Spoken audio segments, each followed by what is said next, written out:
Western Cape at this hour, where Julius Malema has been found guilty of hate speech.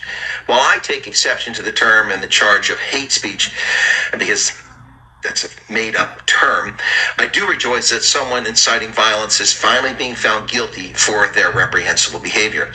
In 2022, Julius Malema said at an EFF rally in the Western Cape that you, EFF supporters, must never be scared to kill, and that a revolution demands that at some point there must be killing, because the killing is part of a revolutionary act.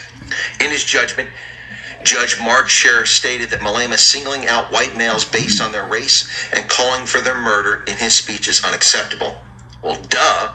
If only South African courts had the courage to state the obvious years ago. When such a call comes from the leader of the then third and now fourth largest political party in the country, it has the potential to incite racial violence on a large scale. And it's done exactly that for years now, folks. It's about time that someone paid attention to what Malema's been saying and doing. Scher found that Malema's statements represented a clear intention to promote or propagate racial hatred, and that the EFF endorsed and supported Malema's hate speech and must also take responsibility for them. So not only is Malema guilty, but the party, the Economic Freedom Fighters, is also guilty of this hate speech, apparently. Now, this judgment is at least 15 years overdue. The harm Malema's hate speech has caused is incalculable. It's a shame he cannot be held culpable for the rape and murders perpetrated after his spewing of hateful rhetoric. Now I'll offer comments from AfriForum and the Democratic Alliance, both of whom have responded in the early hours. This judgment just came out less than an hour ago. AfriForum's years-long pressure campaign has finally bore fruit, with the Equality Court in Cape Town ruling today that Julius Malema, Economic Freedom Fighters leader, was guilty of hate speech. This case follows after AfriForum and its members submitted a torrent of complaints to the South African Human Rights Commission in 2022 regarding Malema's statements during an EFF provincial meeting in the Western Cape. When the case was lagging with no updates by 2023, AfriForum lodged a complaint with the South African Human Rights Commission demanding feedback on its progress. AfriForum has also attended the court case as it was unfolding. While it's been less than an hour since the verdict was released, I nonetheless eagerly await comment from the captured South African Human Rights Commission, which as of press time had no update posted on its website. This judgment, alongside the UK government refusing Malema a visa due to his violent and extremist rhetoric, as well as the US State Department sounding the alarm over the EFF's incitement of violence against minority groups, cast a shameful shadow on Ramaphosa and the ANC's continual refusal to condemn Malema and kill the Boer in no uncertain terms. This from Ernst von Sale at AfriForum. The Democratic Alliance, for its part, has also commented. The Democratic Alliance welcomes today's Western Cape Equality Court finding that Malema is guilty of hate speech, and we commend the South African Human Rights Commission for pursuing this matter. I don't commend them. They ignored this matter. They demonically pursued Ronald Goos, who the DA abandoned for no reason whatsoever because they're cowards, and now they're praising the captured South African Human Rights Commission. I'm sorry, Democratic Alliance. Once again, you failed the test. You failed the test. It wasn't the South African Human Rights Commission that's responsible for this judgment. It's AfriForum. This is a victory for the rule of law, for the Constitution, and for all South Africans who cherish the values of free, fair, and non-racial society. For too long, the world has watched as Julius Malema has incited violence, hatred, and division, attempting to unstitch the very fabric of South African society. His hate speech was most recently aired live from the White House in a meeting with President Trump and President Ramaphosa and the South African delegation. John Steenhuisen had the following to say: "This type of divisive language is not just damaging at a local level, it has international repercussions as well. South Africa's reputation on the global stage is at risk when such hatred is condoned or ignored," said John Steenhuisen, who was part of that delegation, and he's 100% correct. It's a shame he didn't have harsher language for Malema in the past. A political leader who incites mass murder is not normal nor permissible. The Democratic Alliance has fought against this for years. Part of the reason we joined the government national unity was to keep destructive and hateful political parties like the EFF out of our nation's government. Well, that may be why they joined, but that really isn't relevant here. The judgment serves as further vindication of our long-standing position that the EFF will unleash a wave of hatred and race-based violence if it is allowed to access power. That's what Steenhuisen says, and I agree with him. He's correct 100% in that. So what is the outcome here, folks? Well, obviously, Malema will appeal this judgment, as will the Economic Freedom Fighters, and most likely the Supreme Court of Appeal or the High Court will overturn this and say that it's free speech, and they're allowed to call for the murder of white males. After all, they've allowed this nonsense to go on for 15 plus years. So why would they not do anything now. Is this a one-off, a Western Cape court and one rational judge finding him guilty? This will no doubt be big news in South Africa over the next several days. Black supremacists will attack racial minorities and blame them for their saintly Julius Malema being found guilty of crimes he's committed. What say you, South Africa, Mzansi? Nothing's going to happen, Malema. He won't go to jail for this, maybe a fine, and he'll appeal that, and it'll drag on for years, a la Jacob Zuma, who's yet to be held to account for his corruption in the arms deal 2.5 decades ago. So while it's exciting news, and this will bring encouragement to those who hope for a multiracial, sound, safe, reasonable society in South Africa, it won't change Malema's behavior. In fact, he'll double down and step on his crank again.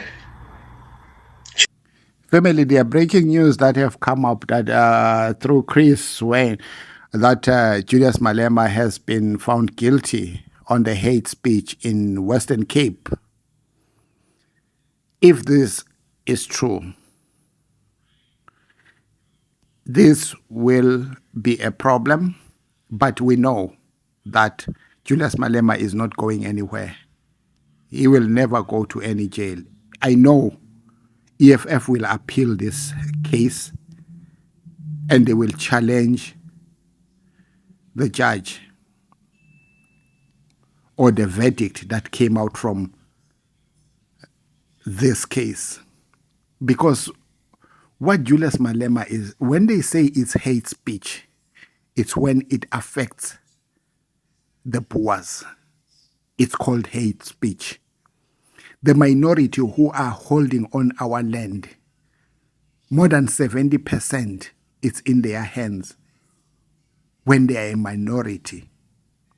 The majority are only holding less than 20% of the land. Where emhlabeni wonke jikelele that has ever happened. And this kind of, even the economy of the country is in the hands of the Boers. The only thing that was given to South Africans in 94, it was the office of presidency. No economy was given back to South Africans. No land was given back to South Africans. They are still staying in shacks. They are still workers of the same Boers. The privilege still prevails to today. So, do I think that Julius Malema will go to jail? No, he will not. Do I think he will appeal? Yes, he will appeal this case. How long will it take? It will take as long as it will take.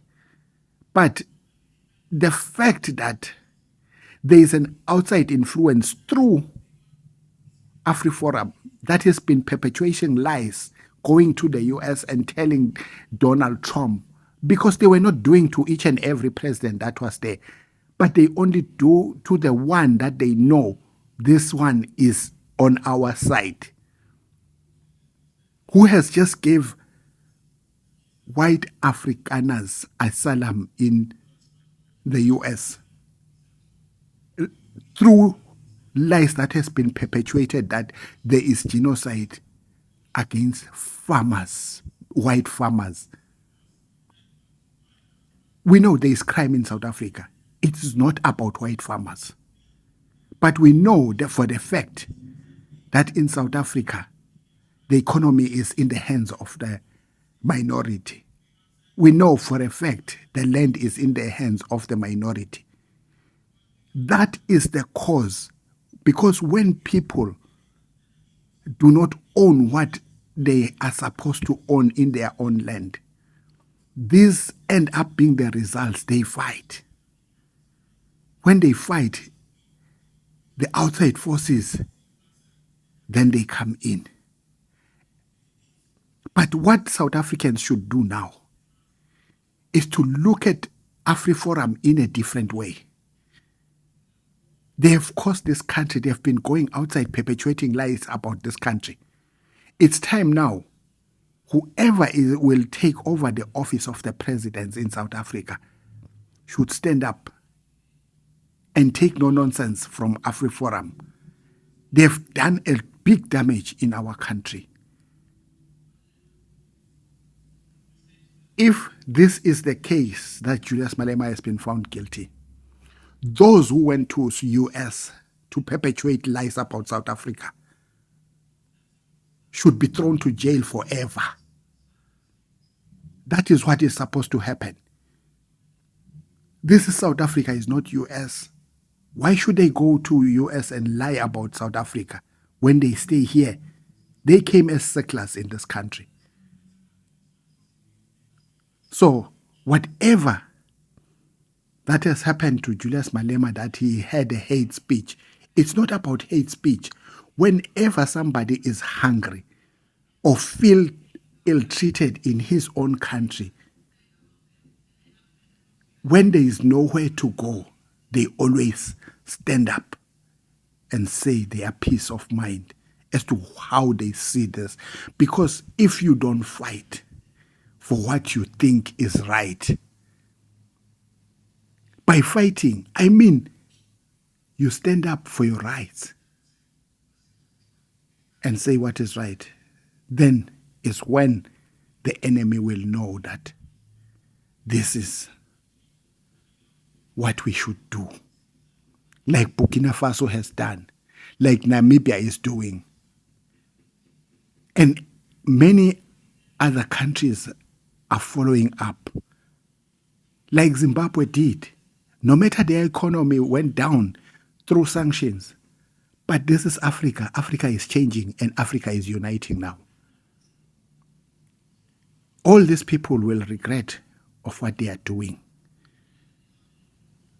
because there will be no luxury life that they will get where they are reporting to their masters. Wherever they are being given that status of asylum, that asylum comes with pegs. Those pegs in that country, America, a president is always there. It's only 5 years you are in the office. After that, you are out of the office. So that is danger. The next president that will be there might not take the nonsense of the other president. The executive orders that are being signed, they will be cancelled. They are not law.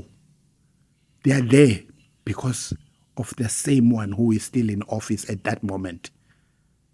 Family, what do you think about this? Please drop your comment. Don't forget to like, share, and subscribe. Bravo, bravo.